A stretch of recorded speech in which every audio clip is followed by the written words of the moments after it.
The alien scout ship Zarnax 3 landed quietly behind Earth's moon. Hidden in shadows, it waited. The mission was clear: observe the humans, study their behavior, and report back. The aliens didn't expect danger. To them, Earth was a soft planet with soft creatures. Commander Phylan stood inside the viewing deck of the ship. His green eyes stared at the small blue planet on the screen. Around him, his team worked silently. They had studied hundreds of planets before. Earth was just another stop. Begin visual scan, Phylan ordered. Screens came alive with images from Earth. Some showed cities full of lights. Others showed wild forests and deserts. But then one camera zoomed in on a strange human activity. "What are they doing?" asked Officer Creel. The crew watched. A group of humans sat around a fire. They placed raw pieces of animal flesh on metal rods, then held them above the flames. "They're burning the creatures," said Creel, confused. "No," whispered Phylan. "They're cooking them." The crew went silent. A few moments later, the humans began eating the cooked meat, smiling, laughing. One of them even licked his fingers. "Disgusting," Creel muttered, turning away. But the scans didn't stop. More footage came in. Humans eating different things, some red and juicy, some brown and crunchy. One man on a screen bit into a long meat stick and said, "Best hot dog in New York." The translator AI was working hard to understand human language. Slowly, it built up a vocabulary. Soon they heard words like grill, barbecue, rare, well done, and steakhouse. They eat not just for energy, the AI said. They enjoy it. Then came the worst part. A cooking show appeared on screen. A smiling woman stood next to a table covered in insects, roasted crickets, fried scorpions, and something called grub surprise. Officer Creel turned pale. "No, they eat bugs too." Another show showed people eating raw fish on small balls of rice. "They call it sushi," said the AI.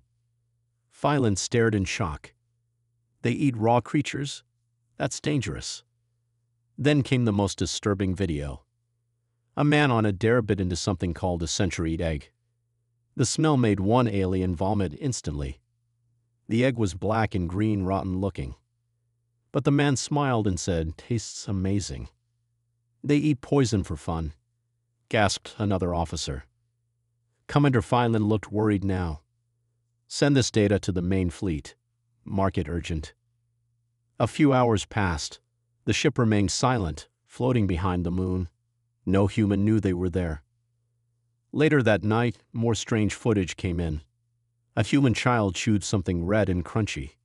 When asked, he said, "It's a flaming hot Cheeto." The scanner analyzed it. Chemical composition, dangerous levels of spice. May cause internal damage to multiple alien species. The aliens stared in horror. "They feed their children. Weapons," said Creel, terrified. That was when the mood on the ship changed. At first, they thought humans were weak. Now they weren't so sure. A species that cooked, spiced, and ate nearly everything they saw. That wasn't weak. That was terrifying. Phylan walked slowly to the main deck. He pressed the record button. "To the High Command," he began, his voice low. "Humans consume almost every living creature on their planet. Mammals, birds, insects, sea life, even poisonous animals. They cook with fire, freeze, fry, and ferment their food. Some of their meals could kill us instantly. Yet they smile while eating." He paused and then added, "This is not a simple life form. This is a predator with imagination." He ended the recording and looked out the window at Earth. The blue planet looked calm, peaceful. But now it felt like a giant hunting ground.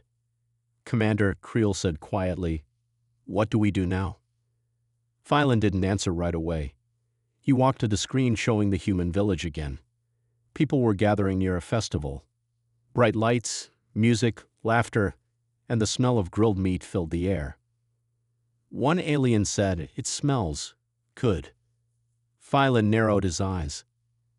"We go closer," he said. "We must understand more. Why they eat so many things. How they survive. what they'd want. But what if they see us? Creel asked. Phylan replied coldly, then we better hope. They're not hungry. The crew laughed nervously, but deep inside fear was growing. They had come to study a simple planet. Instead, they found something worse. A species that eats the unknown might one day eat them. And Earth suddenly felt very, very dangerous. The alien ship Zarnax 3 hovered silently above Earth. Inside, the crew gathered around a plan. Commander Phylan had made his decision. They would go down to the surface. This time not to watch, but to blend in. They needed to learn more about humans, why they ate so much, why they tasted dangerous things with joy, and most of all, what they would eat next. Disguise units ready? Phylan asked. Yes, Commander, Officer Creel said. We will appear fully human for the next 6 hours. The crew activated their cloaking suits. In seconds, their green skin, long fingers, and glowing eyes disappeared. Now they looked like average humans, just in time for Earth's street food festival. With a soft shimmer, the aliens beamed down to the festival's edge. Lights flashed. Music played. The air was thick with smoke and strange smells. Humans walked by laughing, holding colorful food in their hands. The aliens took small steps forward. Their translator devices picked up words quickly. Try the spicy wings. Deep-fried ice cream. Beef heart skewers, fresh off the grill. Officer Creel gagged a little. Did she say heart? Commander Phylan nodded slowly. Stay calm. Observe. Try not to get eaten. They split up into pairs and moved deeper into the crowd. Alien Officer Zelen walked past a booth where a man dipped small brown balls into sauce. The sign above read takoyaki, octopus delight. Zelen didn't know what an octopus was, but he didn't like the sound of it. Beside him, Officer Nura pointed to another booth. What's that human eating? She asked. They watched as a boy bit into something red, dripping with thick liquid. It's called a chili dog, the AI said. Warning, high spice content. Too late. Officer Zelen grabbed one and took a bite. His face changed instantly. His fake human eyes watered. His voice broke. My mouth is burning, help me. Drink something, Nura shouted. He grabbed a nearby cup labeled lemon soda. He chugged it, only to scream louder. It made it worse. Back at another stall, Commander Phylan tried to look brave. A woman smiled and handed him a plate. Free sample, she said cheerfully. Roasted bug burger. Phylan blinked. Bug. Burger? He stared at it. Something inside still had legs. But humans around him were eating it. Laughing. Enjoying it. Phylan forced himself to take a bite. Crunch. The sound echoed in his head like thunder. The taste. Oily, smoky, with a strange spice. It was not bad, but the thought made him gag. Still, he swallowed. His stomach twisted, but he smiled back at the human. Delicious, he said, barely hiding his fear. Further ahead, Officer Creel faced a small girl holding a wooden stick. "Want to try?" she asked sweetly, handing it to him. It was a brown, greasy chunk of something. He took it politely. "What is it?" he asked. "Mom says it's mystery meat," the girl said. Creel froze. "What kind of mystery?" She giggled and ran away. Creel looked down at the meat and slowly turned pale. "I think I'm going to die." Back on the ship, the medical drone analyzed the samples they had collected. The results came quickly. Warning: human foods contain complex mixes of fat, salt, sugar, acid, unknown spices, and multiple animal sources. Potentially toxic to our species. May cause hallucinations, organ swelling, or spontaneous combustion. Spontaneous what? Commander Phylan stood silently. He looked at the crew, sweating, shaking, trying not to throw up. They don't just eat to survive, he said. They eat to challenge death. Officer Creel added, they eat things that fight back. things that sting, burn, and bite. Then one of the officers showed a live video feed. A human man stood on stage. A crowd gathered. He held up a large red pepper and smiled. "Today," he said, "I'm eating the world's hottest chili." He bit it. Seconds later, he fell to the ground, crying, sweating, rolling. Medics came running. The aliens watched in horror. "Why?" whispered one. "Why would he do that?" Phylan didn't have an answer. All he said was, because humans fear nothing, not even their own food. That night, the aliens returned to the ship. Silent, shaken, full of fear and acid. Their report to the fleet was short. Humans eat without fear. They enjoy danger. They seek pain for flavor. We must be careful. If they can digest monsters, they might digest us next. The commander turned off the screen. The taste test was over. But the fear? That was just beginning. Back on the alien ship Zarnax 3, the crew recovered slowly from their taste test disaster. One officer's tongue was still swollen. Another had not stopped sweating since the chili pepper bite. The medics had used 10 oxygen bags and 3 emergency detox pods. But Commander Phylan didn't care about that now. He sat in front of a large screen. It showed hundreds of clips gathered from Earth, humans cooking, chewing, swallowing, and smiling after every bite. He watched them closely, like a general studying a battlefield. "These are not meals," he said quietly. "They're victories." Officer Creel stepped into the room, holding a data pad. His hands shook a little. "We finished the scan, Commander," he said. "The results are hard to explain." Phylan raised an eyebrow. "Try." Creel placed the pad on the table. "We analyzed over 5,000 Earth food sources. Humans eat everything: cows, pigs, chickens, sea creatures, insects, birds, plants, and fungi." "Yes, I saw that," Phylan said. Creel continued, "But we found something stranger. They don't just eat to live. They turn eating into a sport, even a show." He pressed a button. The screen changed to a strange image. A man sitting at a long table covered in food. There were cheers around him. A sign above read World Hot Dog Eating Championship. Another video popped up. 2 humans screaming, crying, and sweating while eating something called ghost pepper noodles.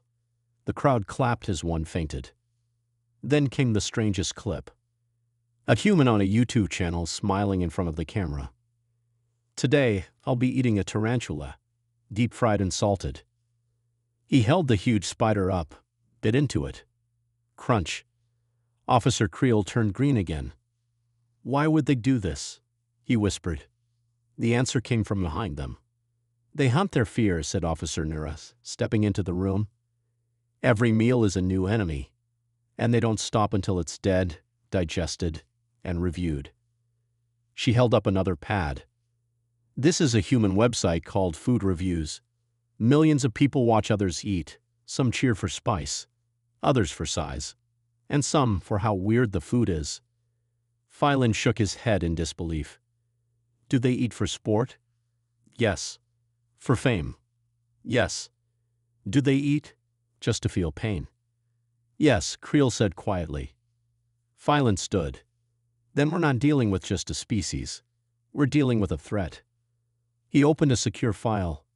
It was titled, "The Feast FILES, Human Eating Habits." The document was long. Too long. It had everything from Korean fire noodles to Scottish haggis, fermented shark from Iceland, and something simply called surströmming. The file said it was the smelliest fish on Earth. "Even the bacteria on this food fear it," Creel read aloud. Phylan sat down slowly. His voice was tight. "They eat fish that smells like poison, eggs that rot for 100 years, meat so spicy it can cause blackouts." He turned to the others, "And they survive it. Laugh through it. Share it." Then came the final piece of fear. Officer Nura played one last clip. It was short, grainy, found deep in human internet archives. The video showed an old Earth survival show. A man stood in a jungle, holding something slimy in his hand. "This is a giant worm," he said calmly. "It's still alive. But if you're starving, you eat it raw."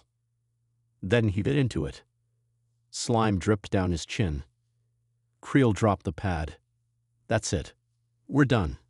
I'm never going back." Nura nodded.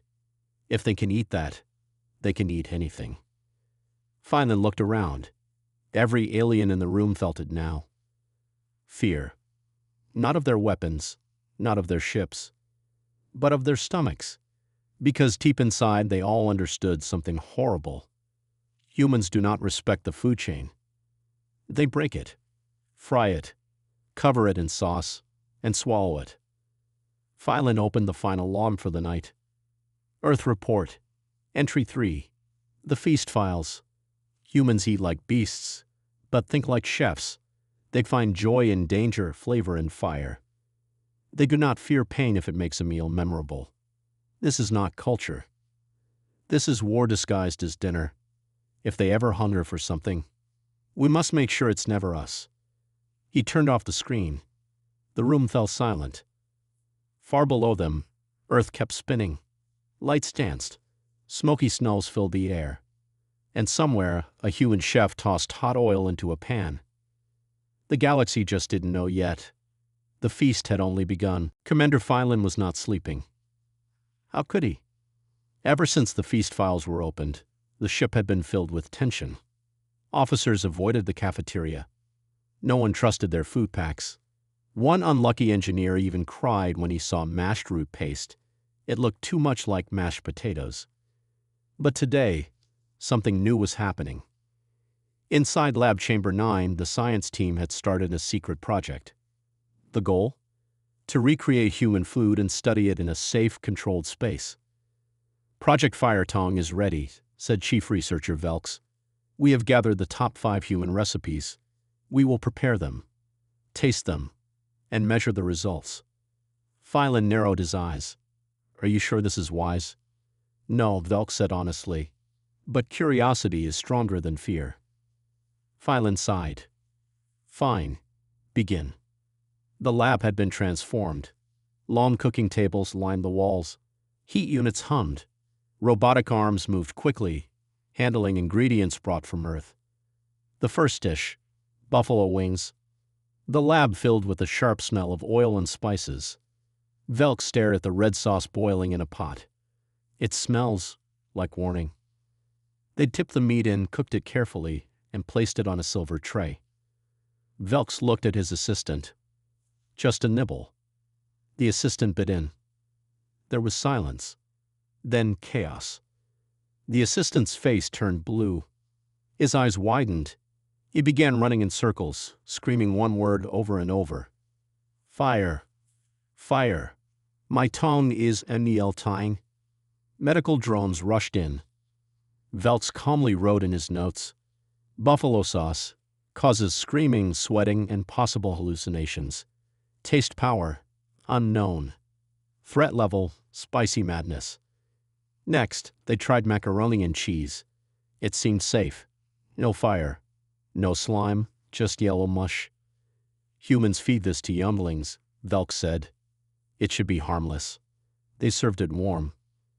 Phylan watched carefully as a test subject took a spoonful. Chewing, nodding. Then suddenly, the alien fell backward, making strange noises. What's happening? Phylan asked. Velks ran a scan. High comfort levels detected. The subject is purring. Purring? Yes. The dish has triggered emotional relaxation and a deep desire for blankets. They dragged the happy alien out and locked the tray away. Too powerful. Next dish, chili con carne. Thick. Meaty. Full of beans and strange powders. They cooked it. They tested it.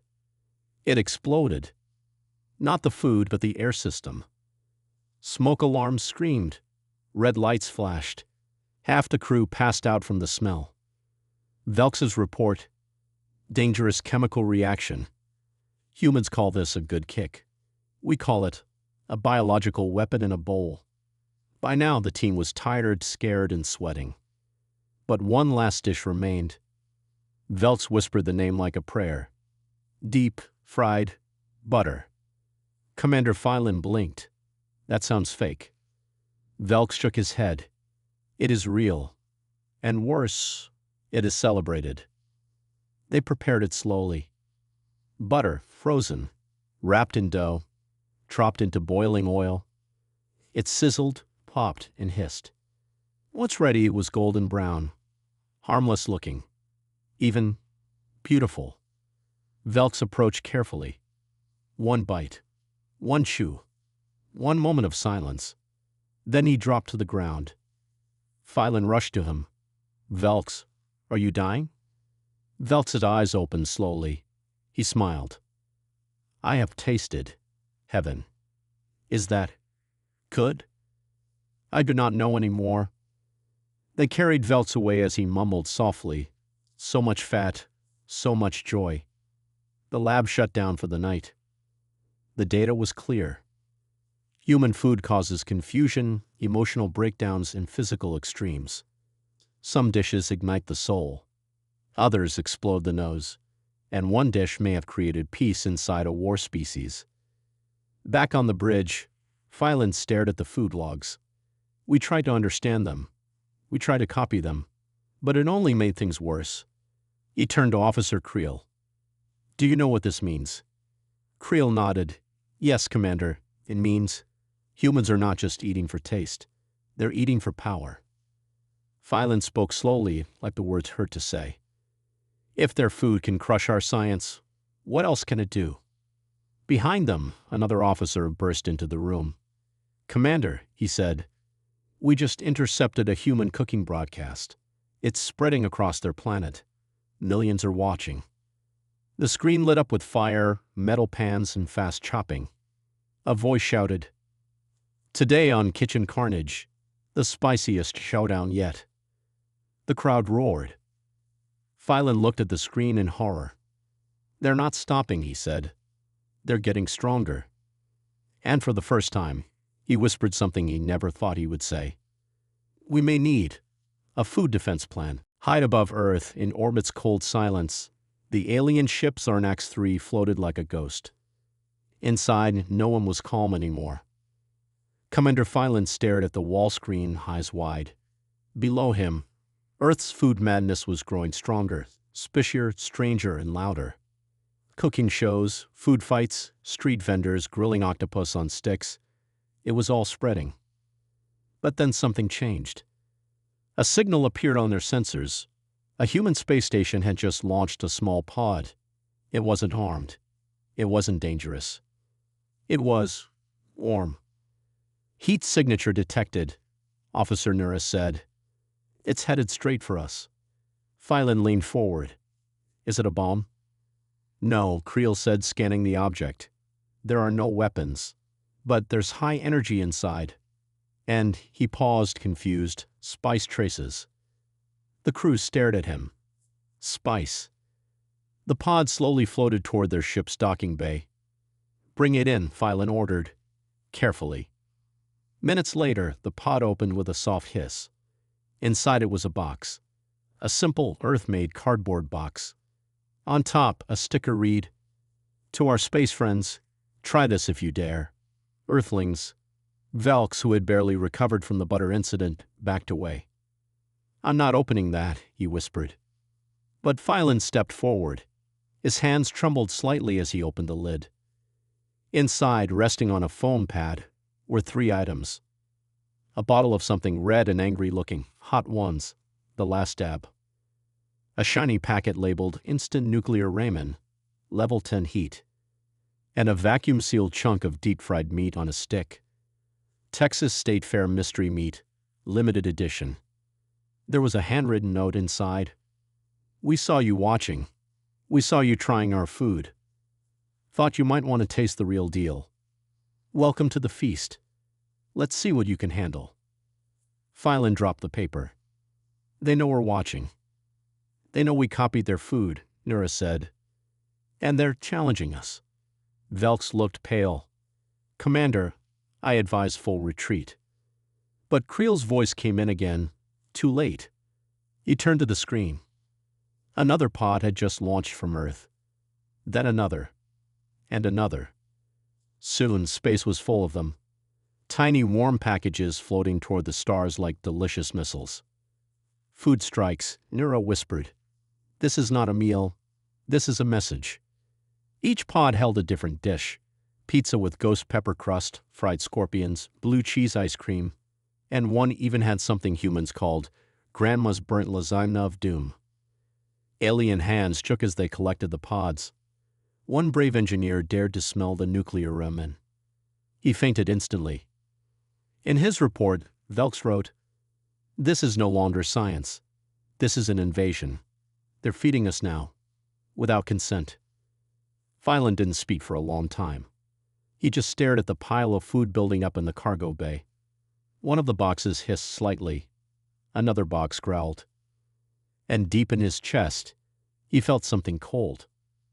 "They're not just defending their planet," he whispered. "They're expanding their reach with snacks." Suddenly, a loud ping echoed through the ship. It was a message. From Earth. Text only. Plain and simple. "If you can't handle the heat, stay out of the kitchen." Creel gasped. "It's a threat." "No," Phylan said slowly. "It's worse than that. It's a warning." Silence fell over the command deck. Outside the window, the stars blinked softly, and all around them, the hunger bombs kept arriving, one meal at a time. Back on Earth, humans laughed, cheered, and filmed reaction videos as they cooked hotter, weirder, scarier food. The aliens had watched too long. Now they had become part of the show. And the humans? They were just getting started. A red moon hung over the Grand Council planet of Verlux. Leaders from 42 alien species sat inside the Dome of Judgment. The chamber was silent, filled with fear. Every race had sent their strongest minds, wisest elders, and bravest generals. Why? Because Earth had cooked, and the galaxy had tasted. At the center of the room, a glowing table displayed the evidence. Dozens of food pods recovered from space, each labeled, sealed, and still dangerous. "Begin the report," said Supreme Overseer Drav. Velks, the lead researcher from the Zarnax 3, stepped forward. He looked tired. His hands were bandaged. His voice was hoarse. "We try to understand humans through science," he said. "Through words, through war." He tapped the first pod. "But we were wrong. Their greatest weapon was never their ships, never their numbers. It was this." He opened the box. Inside, one single item. A glowing red pepper. The Carolina Reaper. A murmur spread through the council. One alien fainted. Velks held up his report. This fruit caused a veteran soldier to scream for his ancestors. It melted 3 taste scanners, and one robot ran away after smelling it. General Yith of the Drexel stood. "You are saying food is their weapon." "No," Velks said softly. "I'm saying food is their language of dominance." He showed another image, a human cooking show. Fire, smoke, cheering. "This is not culture. This is combat training." Another ambassador stood. "But they sent these pods willingly. Is this not peace?" Velks's voice dropped. "Is baked the same as peace?" Silence. Commander Phylan stepped forward next. "They knew we were watching. They sent us gifts. And those gifts burn, twist, explode, and break even the bravest among us." He looked around the room. "Do you think they sent their best? No. This is only what they call snacks. What happens if they unleash holiday food?" Another alien gasped. "The Thanksgiving myth?" Phylan nodded grimly. "It may be real." The council broke into chaos. Should we warm the outer systems? Block all human transmissions? Destroy Earth before desert reaches us? But then, a sound. Everyone froze. It came from the center speaker. A live broadcast. Human faces filled the screen. They were smiling. One waved. "Hi, friends in space. We hope you liked our samples. Next month, we're sending something very special, the mega feast. Barbecue, chili cook-off winners, and our grandma's secret pie recipe. We're calling it Galactic Potluck. Bring your own dish. The screen flickered off. No one moved. Drab stood up slowly. This is not an invasion, he said. It is worse. Everyone turned to them. This is hospitality at maximum level, a form of psychological war we were never trained for. What do we do? Someone whispered. Drav's eyes were hard. There is only one choice. He raised his hand. All contact with Earth is banned. There was a vote. All hands raised. Earth was placed on the forbidden contact list. The reason? Cultural risk too high, species has weaponized taste. Back on Earth, a group of humans sat around a grill, laughing, flipping burgers, not knowing what had just happened.